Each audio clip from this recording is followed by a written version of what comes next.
Korean courtroom dramas are no longer stories about justice being served.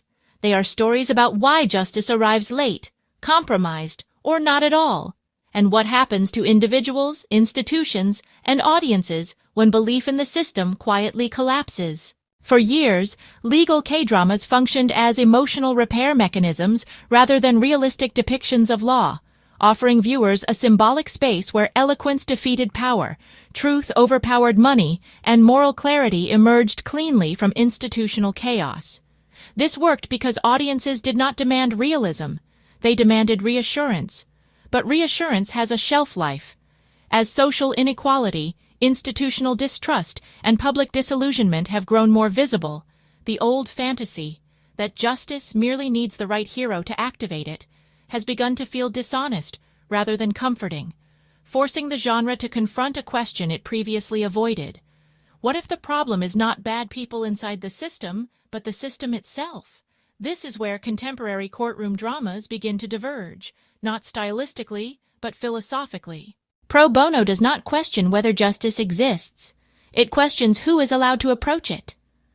The drama's most unsettling insight is not that the legal system is cruel, but that it is operationally indifferent, designed to function efficiently for those who already possess visibility, resources, and social legitimacy, while quietly excluding those whose suffering does not translate into prestige, profit, or precedent.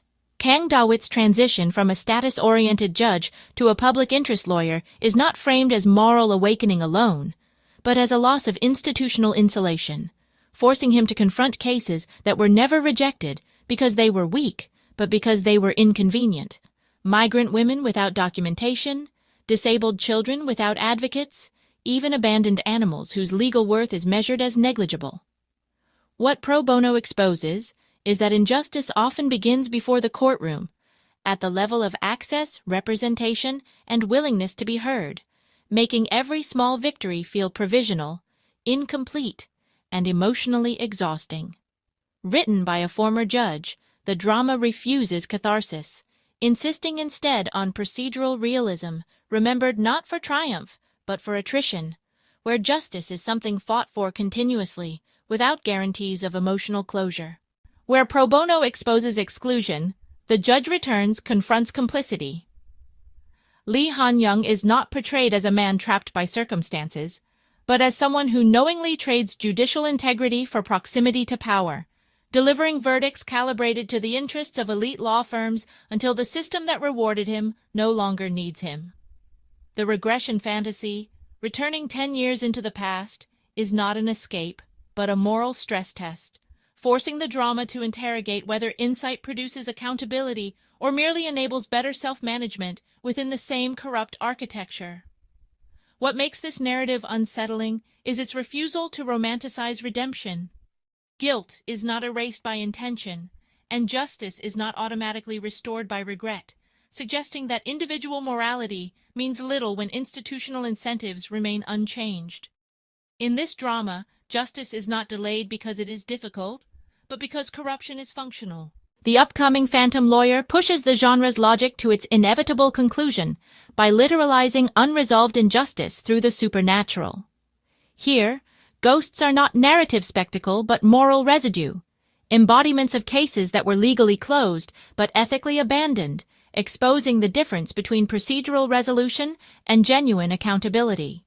By allowing the dead to demand representation, the drama reframes justice not as a verdict, but as acknowledgement, suggesting that harm unrecognized by institutions does not disappear but accumulates, haunting both the living and the system itself. This is not fantasy replacing realism. It is realism amplified to the point where metaphor becomes necessary. Taken together, these dramas dismantle the foundational lie of earlier courtroom narratives, that justice is a natural outcome of truth spoken loudly enough. Instead, they argue that injustice is structural, reproduced through access, incentives, and silence, and that legal victory without systemic change offers relief without repair. Audiences are no longer satisfied by moral clarity alone, because lived experience increasingly reflects that clarity rarely alters outcomes, making traditional courtroom catharsis feel emotionally dishonest. Yet this evolution carries risk.